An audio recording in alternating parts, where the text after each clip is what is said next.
Hello everyone, कैसे हो आप सब।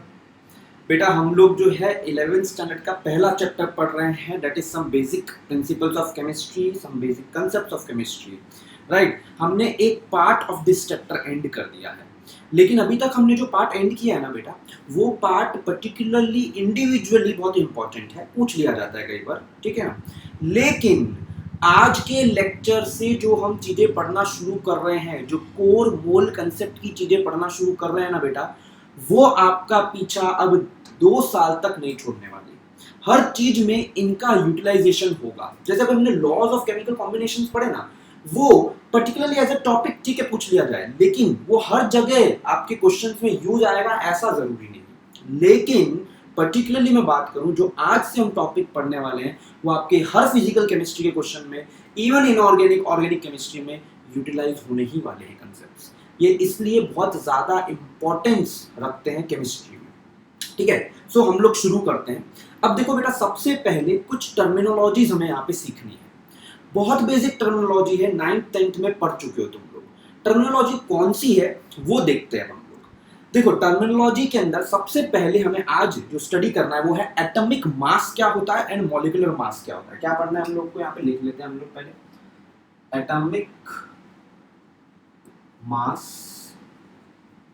And molecular mass. तो मॉलिक्यूलर मास हम लोग थोड़ा बाद में स्टडी करेंगे, पहले हम एटॉमिक मास पे फोकस करते हैं। तो यहाँ पे हमने हेडिंग लिख ली, अपने नोट्स में प्लीज सही से इसको लिख लेना, हेडिंग देके एटॉमिक मास के बारे में हम लोग स्टडी करने वाले हैं।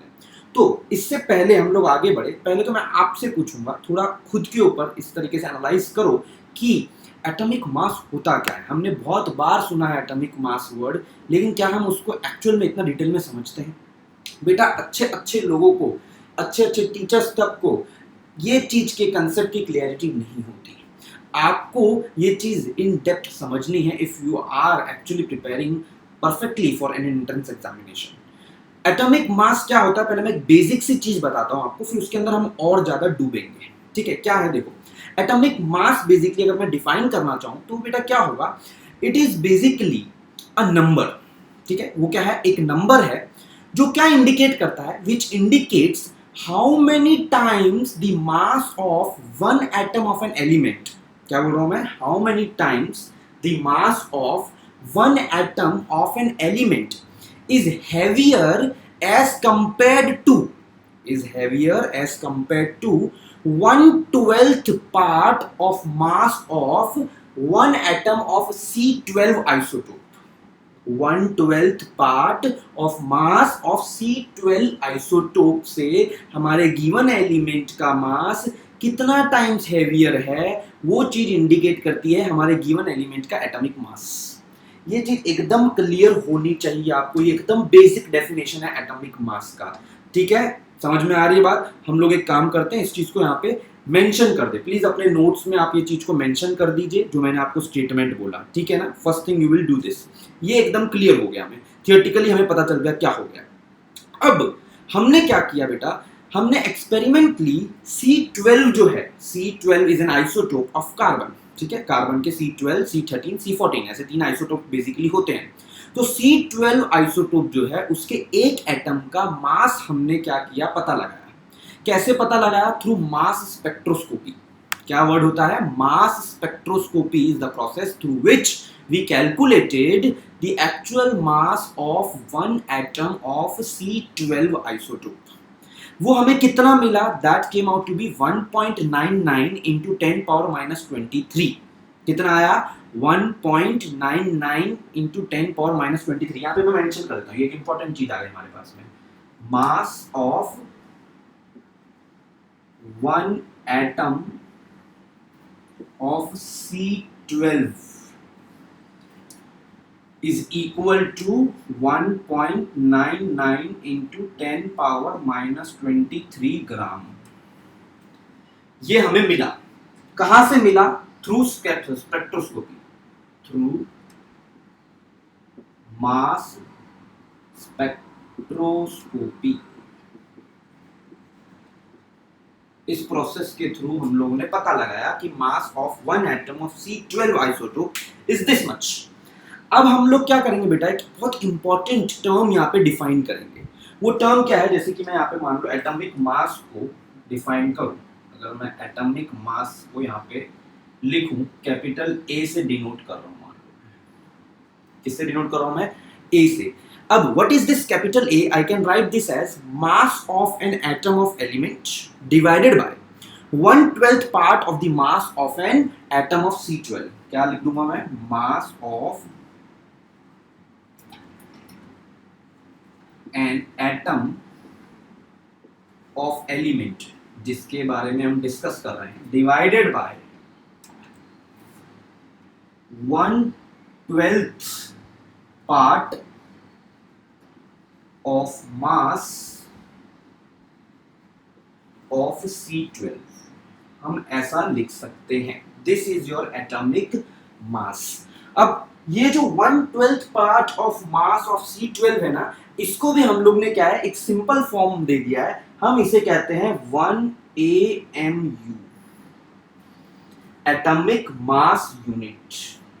क्या टर्म दे दिया गया है इसे, 1 एटॉमिक मास यूनिट, ये नाम दे दिया गया है इसे। समझ में आ गई। इसे कई बार U से भी डिनोट करते हैं simply, which is known as unified mass. देखो कई जगह ये चीज मेंशन है, नहीं पता रहती लोगों को, आपको ही पता होनी चाहिए, प्लीज अंडरस्टैंड दिस थिंग। हम लोग 1 एटॉमिक मास को डिफाइन कर रहे हैं, जिसे यूनिफाइड मास भी कह सकते हैं, एटॉमिक मास यूनिट भी कह सकते हैं। वो एक तरीके से क्या है, what is this thing, this is nothing but, ये जो हमने लिखा है ना यहाँ पे 1/12 part of mass of C12 atom, यहाँ पे भी C12 एटम, ठीक है, ऑफ C12 एटम। एक C12 एटम के मास का 1/12 करते हैं तो वो 1 AMU कहलाता है। देखो C12 का मास अभी हमने लिखा कितना है, 1.99 into 10⁻23। यहाँ पे मैं लिख दूंगा 1/12 ऑफ 1.99 into 10⁻23। हाँ या ना, आर यू गेटिंग दिस? अब इसकी वैल्यू क्या आ जाती है वो मैं लिख देता हूं finally, that comes out to be 1.66 into 10⁻24 gram. बेटा ब्रह्मास्त्र है, याद रख लेना इसको। 1 एटॉमिक मास यूनिट जो होता है 1 AMU, या फिर यूनिफाइड मास जो होता है वो कितना होता है, 1.66 into 10⁻24 gram. Very very very important, please remember this thing एकदम प्रॉपरली, कोई दिक्कत यहाँ पे नहीं होनी चाहिए। आप इसी तरीके से एटॉमिक मास यूनिट को डिफाइन भी कर सकते हो। कैसे कर सकते हो, प्लीज लिख लेना ये स्टेटमेंट अपने नोट्स में। जो मैं स्टेटमेंट्स बोल रहा हूँ ना, मैं थियरी स्टेटमेंट यहाँ पे लिख नहीं रहा हूँ बेटा, बोल रहा हूँ। जो मैं बोल रहा हूँ आपको अपने नोट्स में चीजें लिखनी है, मेरे बोली गई हर चीज आपके लिए बहुत ज्यादा इंपॉर्टेंट है, please mention that in your notes, ठीक है ना। देखो अन एटॉमिक मास यूनिट को अगर हम डिफाइन करें तो वो क्या है, इट इज अ क्वांटिटी। क्या है, कौन सी क्वांटिटी है, it is a quantity which denotes 1/12 part of mass of an atom of C12। एकदम क्लियर, ये क्या हो गया, हमारा एटॉमिक मास यूनिट हो गया। You will write this definition properly in your notes and ये सारी चीजें भी कॉपी कर लेना। क्लियर हो गई। सबसे पहले हमने क्या किया, डिफाइन किया एटॉमिक मास को, वो क्या होता है। फिर हमने ये देखा कि mass of 1 atom of C12 होता क्या है एक्चुअली, ठीक है ना। ये हमने मास स्पेक्ट्रोस्कोपी से पता किया वो कितना ग्राम होता है, 1.99 into 10⁻23 ग्राम। फिर हमने एटॉमिक मास को प्रॉपर्ली डिफाइन किया, और यहाँ पे एक टर्म आया था 1/12 part of mass of C12 atom, उसको मैंने डिफाइन किया 1 एटॉमिक मास यूनिट, और you can call it unified mass, which turned out to be this thing. ये चीज को थोड़ा सा अलग से लिख लेना, ये है which is equals to this and which finally comes out to be 1.66 into 10⁻24 ग्राम। ये मेमोराइज करना, याद रखना है, समझ में आ गई बात। इसका कोई और उपाय नहीं, ये याद रखनी है दो वैल्यूज, वेरी वेरी इंपॉर्टेंट। अब हम लोग आगे बढ़ते हैं, ठीक है। आई होप आप लोगों ने सब कुछ कॉपी कर लिया है ढंग से, ठीक है। वीडियो को पॉज करके मैं बिना देरी किए आगे बढ़ता हूँ।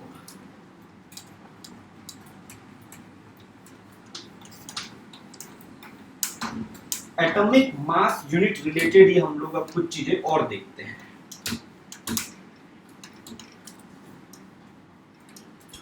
देखो अब एक चीज समझो, सपोजिंग मैं आपसे पूछ लूं कि बेटा बता हाइड्रोजन के एक एटम का मास कितना होता है। क्या पूछा मैंने?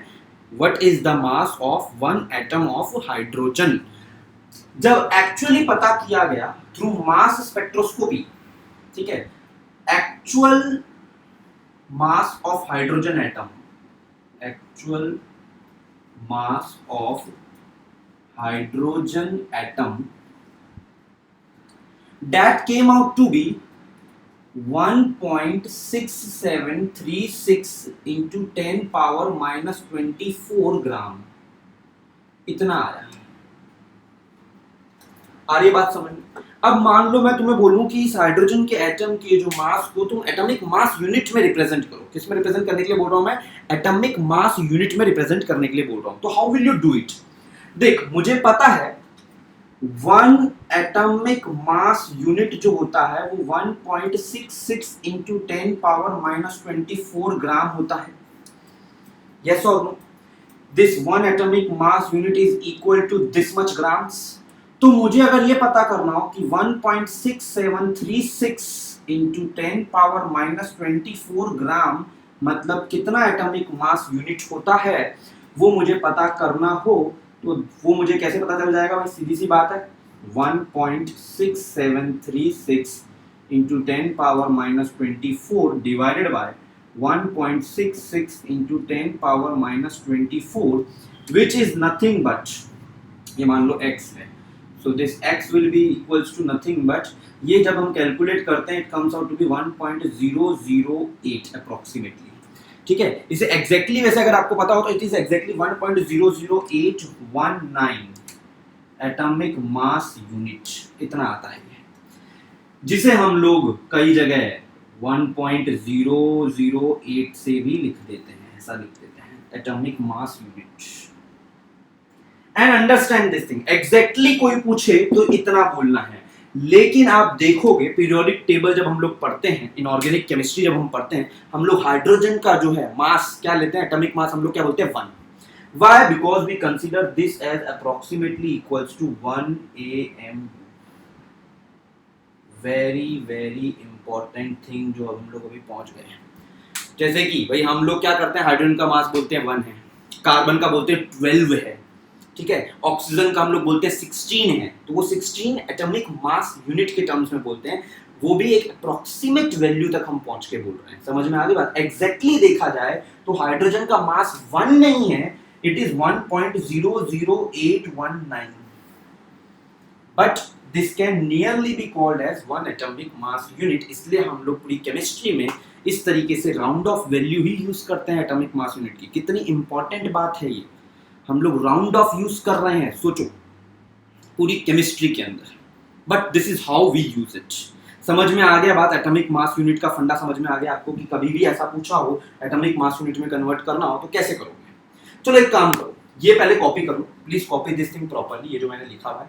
अब एक काम करो, मैं एक क्वेश्चन देता हूं आपको, आप उसे सॉल्व करने की ट्राई करो, ठीक है? ये कॉपी कर लिया हो, उसके बाद में please write down one question.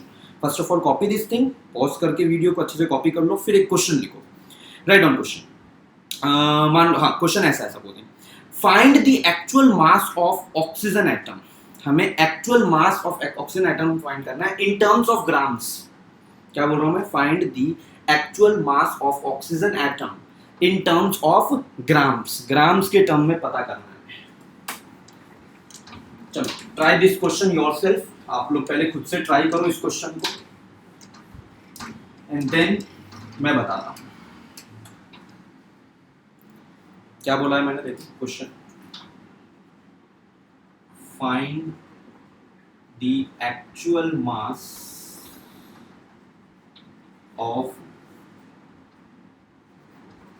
Oxygen atom in terms of gram, gram unit में पता करना है। समझ में आ गई? जी लिखा है वो ग्राम के लिए लिखा है, ठीक। So do this thing.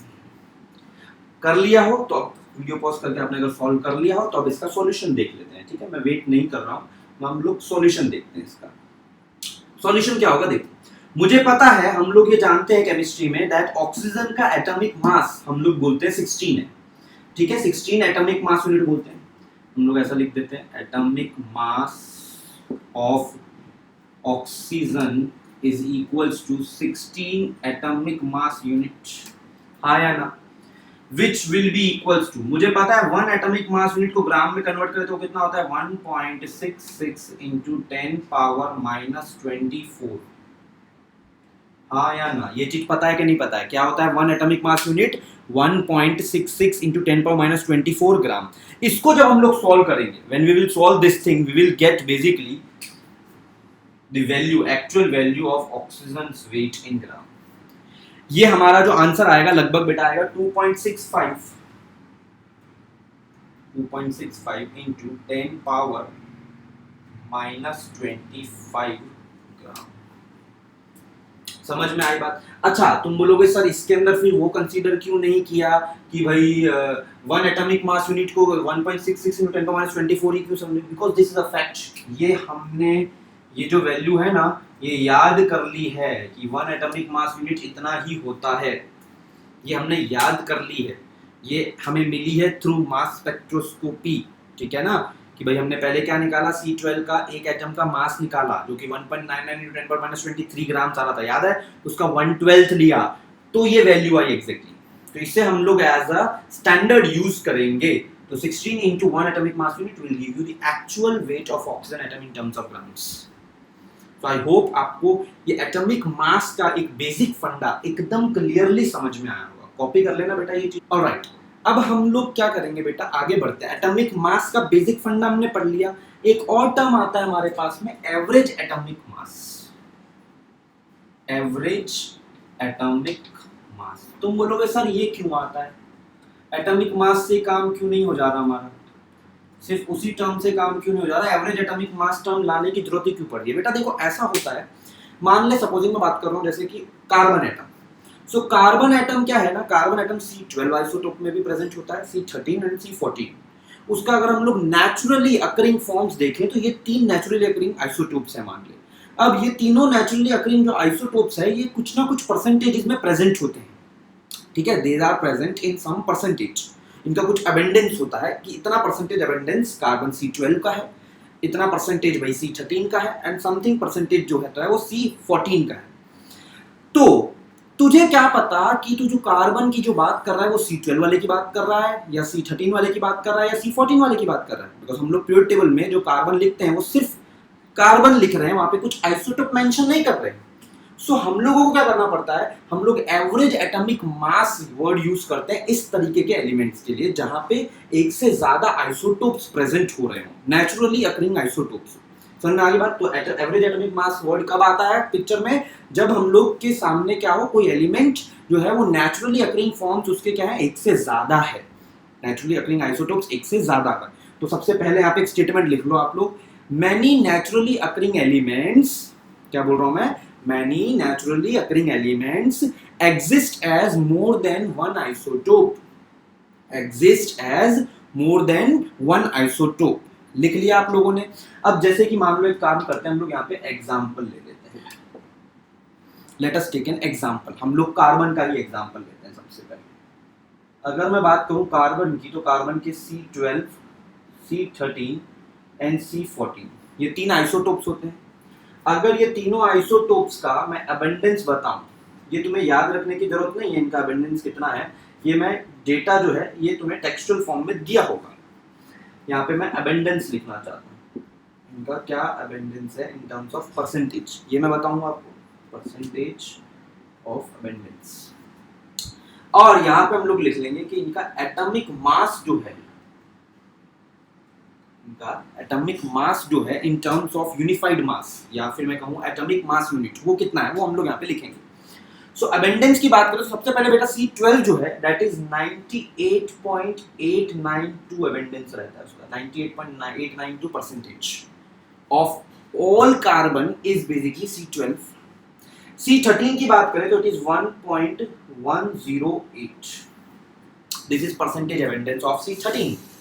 ये C12 का हो गया, C13 का हो गया। C14 की बात करें तो it is basically 2 into 10 power minus 10, बहुत ही कम, 2 into 10 पावर माइनस 10 परसेंटेज ऊपर से, ठीक है ना। सो एक बहुत कम अमाउंट में प्रेजेंट होता है।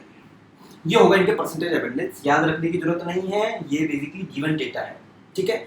एटॉमिक मास की बात करूं तो ये बेटा एग्जैक्टली 12 U होता है। मैं सिर्फ U भी लिख सकता हूं, मैं AMU भी लिख सकता हूं, please don't get confused. U basically symbol क्या है, unified mass, which is nothing but atomic mass unit itself. Similarly अगर मैं बात करूं C13 की, तो वो बेटा बेसिकली होता है 13.00335। ये क्या है basically, this is basically C13's atomic mass in terms of unified mass या एटॉमिक मास यूनिट। सेम इस तरीके से हम लोग ये लिख लेंगे 14.00317। तुम बोलोगे सर ये सब याद रखना है क्या? नहीं रखना, कोई जरूरत नहीं है। तो अभी इस डेटा पे मत जा, ये गिवन डेटा तो क्वेश्चन में ऑलरेडी गिवन होगा, ऐसा मान के चलो। अब तुझे क्या करना है, तुझे मेन चीज पता करनी है, average atomic mass of carbon. Carbon का एवरेज एटॉमिक मास पता करना है according to the given data. अब वो तू कैसे पता करेगा, वो तुझे बताएगा ये फॉर्मूला। समेशन कर ले तू, किस चीज का समेशन करेगा तू, percentage of abundance multiply by atomic mass. Atomic mass multiply और ये अबंडेंस का मल्टीप्लिकेशन का समेशन कर ले, डिवाइडेड बाय टोटल क्या है हमारे पास में अबंडेंस 100, सो डिवाइड बाय 100 करना है हर बार। अब अगर ये चीज हम लोग अप्लाई करें यहाँ पे गिवन डेटा में, तो हमें क्या मिलेगा, लेट अस सी। सबसे पहले हम लोग देखते हैं, हमें समेशन जो करना है उसके अंदर अबंडेंस आ जाएगा 98.892 इनटू, ये अबंडेंस हो गया C12 का, उसका मास है 12, यस और नो, प्लस सिमिलरली नेक्स्ट देखते हैं हम लोग C13 1.108 इनटू क्या आ जाएगा 13.00335 13.00335 प्लस और एक और ब्रैकेट आ जाएगा, क्या चीज का आ जाएगा, C14 का 2 इंटू 10 पावर -10 मल्टीप्लाई बाय 14.00317। ये तीनों जो हमारे ब्रैकेट है, राउंड ब्रैकेट्स, इनका एडिशन हो जाएगा ओवरऑल। यही हमें करना था, देखो समेशन करना था, होल डिवाइडेड बाय नीचे आ जाएगा 100।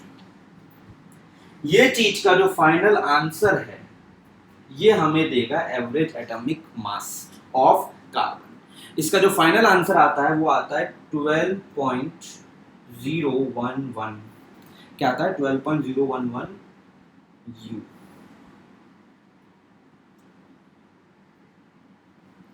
समझ में आ गई बात? सो 12.011 is the average atomic mass of carbon. हालांकि हम लोग लेते क्या है, उसका मोस्ट अकरिंग फॉर्म कौन सा है, C12, इसलिए हम लोग पीरियड टेबल में उसका 12 एटॉमिक मास यूनिट ही देते हैं, अगर आपको पता हो तो।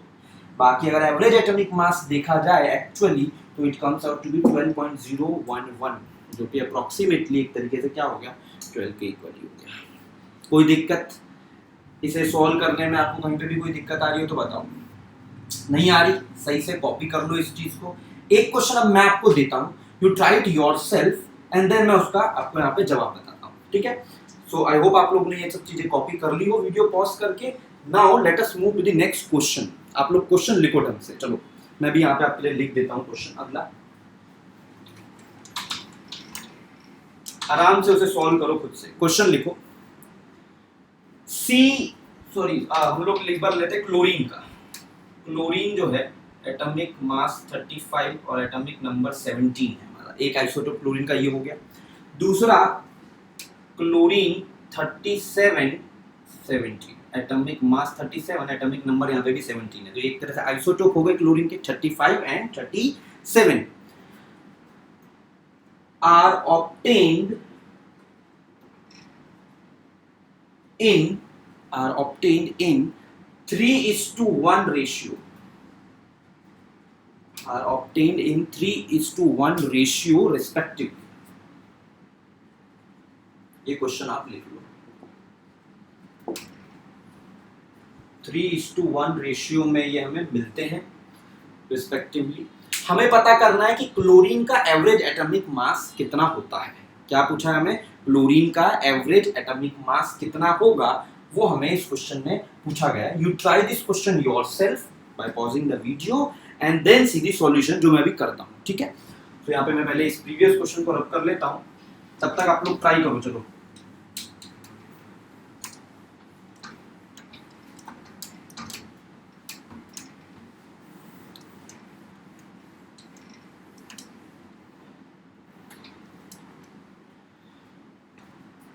ऑलराइट, सो अब हम लोग, मैं यहाँ पे आपको सॉल्व करके बताता हूँ। बड़ी सिंपल सी चीज है बेटा, देख हमें 3:1 रेशियो दिया हुआ है। एक तरह से परसेंटेज क्या हो गया, 75% एंड 25% हो गया, परसेंटेज वाइज लिखना चाहूँ तो देख क्या लिखा जाएगा, एवरेज एटॉमिक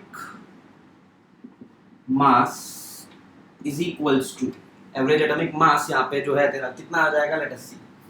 उसको तू क्या कर सकता है, देख परसेंटेज के फॉर्म में लिख सकता है, या तो अगर तू परसेंटेज के फॉर्म में लिखना चाहेगा तो 3:1 को क्या लिख सकते हैं, 75% टू 25%। सो हम लोग ऐसा लिख लेंगे, that will be equals to 35, that is mass of chlorine, yes और no, in terms of atomic mass units. 35 into percentage abundance कितना है इसका, 75%, तो 75 लिख सकता है, प्लस 37 इनटू इसका अबेंडेंस कितना है 25 डिवाइडेड बाय टोटल परसेंटेज कितना है, हमने 100 लिया है, तो ये 100 आता है। अगर तू यहाँ पे 3 और यहाँ पे 1 लेता तो यहाँ पे क्या लिखना पड़ता, देखो 3 + 1 4। समझ में आ रही बात? अगर तू रेशियो के फॉर्म में लिख रहा है तो रेशियो का एडिशन यहाँ पे लिख दे, अगर तू रेशियो को परसेंटेज में कन्वर्ट करके फिर लिख रहा है तो यहाँ पे परसेंटेज का टोटल तो हमेशा 100 ही आएगा। Getting my point? So both ways it can be done. कोई बच्चा अगर यहाँ पे 3 यहाँ पे 1 लेके सॉल्व करता है, that is also right, but उस केस में यहाँ पे तुझे क्या लिखना पड़ेगा, 3 + 1 दैट इज 4। बहुत बेसिक सी चीज है, मैं जानता हूँ तुम बोल रहे हो, कुछ बच्चों को तो ऐसा लगा सर ये क्या बताने वाली बात है। बेटा कई लोग गलती करते हैं इसके अंदर, ठीक है। यहाँ पे 3 यहाँ पे 1 लेके यहाँ पे 100 ले लेते हैं। बताओ, ऐसे काम भी करते हैं? ऐसा नहीं करना। रेशियो के फॉर्म में लिख रहा तो सब चीजें रेशियो के फॉर्म में लिखो, एंड परसेंटेज के फॉर्म में लिख रहा तो सारी चीजें परसेंटेज के फॉर्म में लिखो। बस इसे सॉल्व करना है। When you solve this you can get 35.5 answer आता है। You can call it atomic mass unit और you can call it unified mass. समझ में आ गई बात? इसीलिए अगर आपको देखा हो आपने पीरियड टेबल में, हम लोग क्लोरीन का जो एटॉमिक मास लेते हैं जब भी कैलकुलेशंस करनी होती है 35.5 लेते हैं। 35 नहीं लेते, 37 भी नहीं लेते, 35.5 लेते हैं। तुम बोलो सर ऐसा क्यों? ऐसा बेटा इसलिए देख, बिकॉज यहाँ पे जो इनके परसेंटेज एबंडेंस है ना, एक का 75 एक का 25 है, दूसरे का भी काफी ज्यादा ही है। निग्लेक्ट कर सके इतना नहीं है। जैसे कार्बन वाले केस में देख ज्यादातर C12 ही था, ज्यादा परसेंटेज, बहुत ज्यादा परसेंटेज, इसलिए हम लोग ने ओवरऑल उसका मास क्या ले लेते हैं, पीरियोडिक टेबल में 12 ही लेते हैं।